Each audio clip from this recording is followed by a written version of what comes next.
때는 초등학교 선생님들도 많이 몰랐다는 거예요. 그래서 아이가 잠시도 가만히 안 있고 막 움직이니까 뭐라 그래요? 민철이 똑바로 앉으세요 라고 지적을 하겠죠. 그런데 얘는 지금 ADHD라는 병이 있는 거잖아요. 어떻게 보면. 내 의지가 아닌 거예요. 나도 모르게 막 몸이 움직이는 거죠. 그러다 보면 선생님이 분명 없이 주의를 줬는데 좀 이따 또 그 행동을 반복하고. 그러다 보면 선생님은 이렇게 느껴지는 거지. 선생님 말을 하는데 왜 안 들어? 선생님 말이 말 같지 않은 거야, 너? 선생님이 하지 말라고 했지. 나오세요. 라고 해서 이제 뭐 벌을 준다든가. 왜? 이게 걔가 의지와 상관없이 된다라는 그 병을 몰랐을 때는 뭐 얘가 인지적으로 낮은 것도 아니고 뭐 정상적인 발달에 아무 문제가 없기 때문에 마치 말을 안 듣는 것처럼 된다라는 거죠. 그런 의식이 많아서 이 ADHD에 걸린 아이들이 선생님한테 참 많은 그 야단을 맞고 뭐 그렇게 됐겠죠. 본인도 이게 왜 그러는지 모르고 선생님도 왜 그러는지 모르고 참 이랬다는 거예요. 근데 요즘에는 이제 이게 병명으로 드러남으로써 선생님들이 많이 인식을 하게 됐죠. 그래서 이제 그런 증상이 있을 때 오히려 우리가 뭐 병원을 가본다든가 이렇게 지금들 많이 하고 있는데 여기 이제 원인을 보면 이제 뇌의 신경학적인 이상과의 연관성이 주장되고 있고 유전적인 요인도 있고 뭐 여러 가지 요인들이 있어요. 약간 이제 뇌 문제가 될 수도 있죠. 우리가 이제 뇌에서 앞부분이 전두엽이잖아요. 전두엽은 어떤 그러니까 우리가 이제 술을 먹었을 때는 평상시의 모습과 다른 행동이 나타나고 평상시엔 잘 참다가도 술을 먹었을 때는 잘 참지 못하고 자기의 욕구를 이렇게 나타내고 하는 거 많이 보셨죠? 술이라는 게 요 전두엽에 있는 전두엽은 이성을 담당하는 건데 이제 그런 데가 이제 약간 풀리는 거죠, 말하자면. 그러다 보니까 이성이 누르지 못한 감정이 막 나오는 거라고 보시면 돼요. 근데 이제 ADHD 약간의 전두엽에 어떤 문제가 있다라는 거죠. 그래서 우리나라에서는 이제 ADHD가 아무래도 이 학교 환경이라는 게 이렇게 자유로운 환경이 아니다 보니까 많이 힘든데 여러분이 익히 알고 계시는 부시 대통령이라든가 케네디 대통령이라든가 그 다음에 레오나르도 다빈치, 모차르트, 그 다음에 아인슈타인들이 ADHD였을 것이라는 이제 의견들이 많이 나오고 있어요. 그래서 저도 이제 그런 걸 보면서 이들이 이 한국 땅에 태어났으면 이렇게 유명한 사람이 될 수 있었을까라는 생각을 하게 되거든요.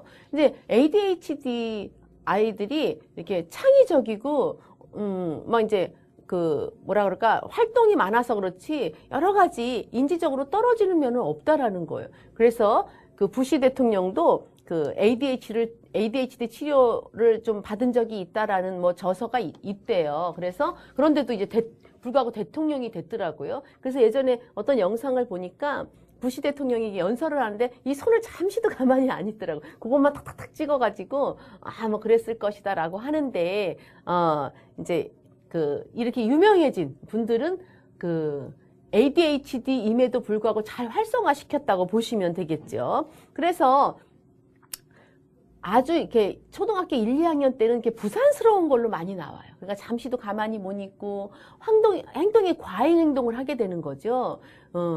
이제 그런데 이게 여러분들 이렇게 좀 큰 사람들 중고등학교 성인이 잠시도 가만히 안 있고 막 뛰어다니고 이런 거는 못 보셨잖아요, 사실.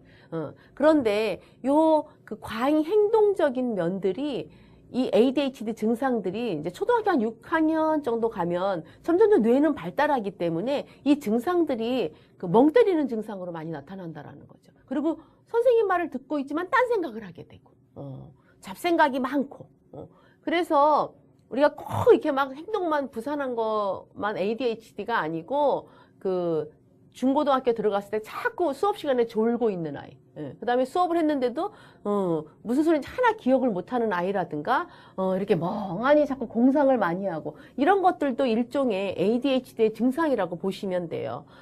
우리가 이제 어릴 적에는 이렇게 행동적으로 나타나는데, 커서는, 이제 그런 식으로 나타난다라는 거죠.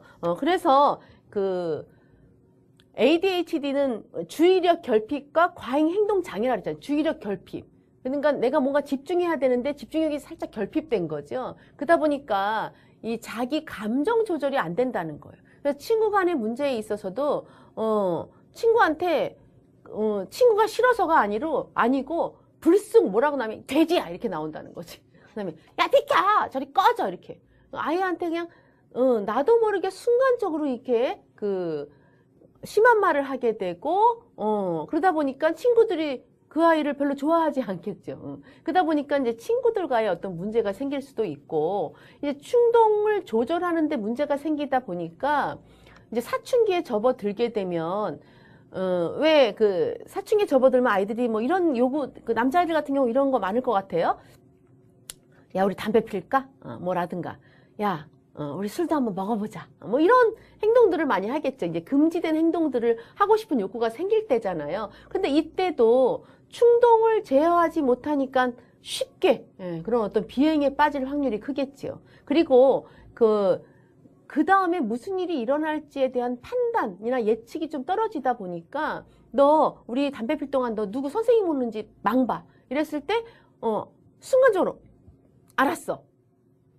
내가 망을 보다가 만약에 이거 걸리면 그 다음에 어떻게 되고 이런 거를 예측하기 전에 이미 알았어. 이렇게 하게 되는 거죠.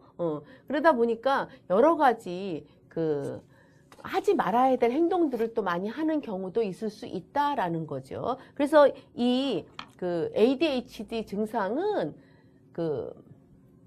약을 복용하면 돼요. 근데 우리가 이제 우리나라 사람들이 또 약에 얘가 진짜 병인 거야? 약을 먹어야만 하는 거야? 라고 하는데 약을 먹으면 많이 호전된다라는 거죠. 그래서 오히려 이 초등학교 저학년 때 고쳐주지 않으면 사춘기로 접어들었을 때 그동안 선생님한테 많은 지적을 당하고 많이 혼나고 하다 보니까 그만큼 자존감이 낮아진다라는 거죠. 그러다 보면은 청소년기에 우울증으로 넘어가기도 쉽고요. 이제 그런 문제점이 생긴다는 거예요. 이런 청소년들이 또 성인이 되었을 때도 마찬가지로 판단 능력이라든가 어떤 이런 예측 능력이 떨어지다 보니까 자기가 버는 돈 한도 내에서 써야지 그게 마땅한 건데 막 과소비를 한다라든가 자기도 돈이 없으면서 남이 돈을 빌려달라고 했을 때 뭐 대출을 받아서라도 빌려준다라든가 약간 어떤 그런 판단 능력이 많이 떨어지는 행동을 한다라는 거죠. 이렇게 청소년기 이상으로 넘어가면 성인기에 뭐 막 부산한 행동으로 나타나는 게 아니라 그런 행동으로 나타난다라는 거예요. 그래서 우리가 발견했을 때 빨리 발견하면 오히려 약으로 또 치료를 받을 수 있다라는 생각을 하시면 돼요. 그래서 여기 쭉 제가 봤고요. 그래서 지도 방법 보면은 이제 정밀 검사를 받게 되고 아이들의 사회성을 지도해야 된다라고 하는 거. 사회성 같은 문제는 아까처럼 마음은 그렇지 않은데 나도 모르게 이제 어떤 언어 충동 조절 능력이 떨어지다 보니까 나도 모르게 하지 말아야 될 말을 툭툭 내뱉게 된다라는 거죠. 그리고 좀 참을성이 부족하다 보고 순간순간 떠오르는 생각을 그 즉시 해결해야 되고 왜 그런 거 있잖아요. 선생님이 이제 어떤 이야기 나누기를 할 때도 너희들 만약에 뭐라 그럴까 비가 그치고 나서 우리가 뮤지개가 피는 거를 뭐 본 적이 있니? 라고 했을 때 이 아이가 갑자기 만약에 무지개? 그 레인보우 아니에요? 라고 했을 때 순간적으로 선생님 그 레인보우 맞죠? 레인보우죠. 막 이렇게 내가 순간적으로 말하고 싶은 거를 참지 못하는 거. 그 다음에 내가 지금 수업 시간인데도 불구하고 내가 하고 싶은 말이 떠올랐을 때는 그 옆 친구한테 야야야야 이거 있잖아. 내가 지금 하고 싶지만 지금 수업 시간이 끝날 때까지는 좀 참아야 돼가 아니라 그 즉시에 나의 그 욕구를 해결해야 된다는. 왜?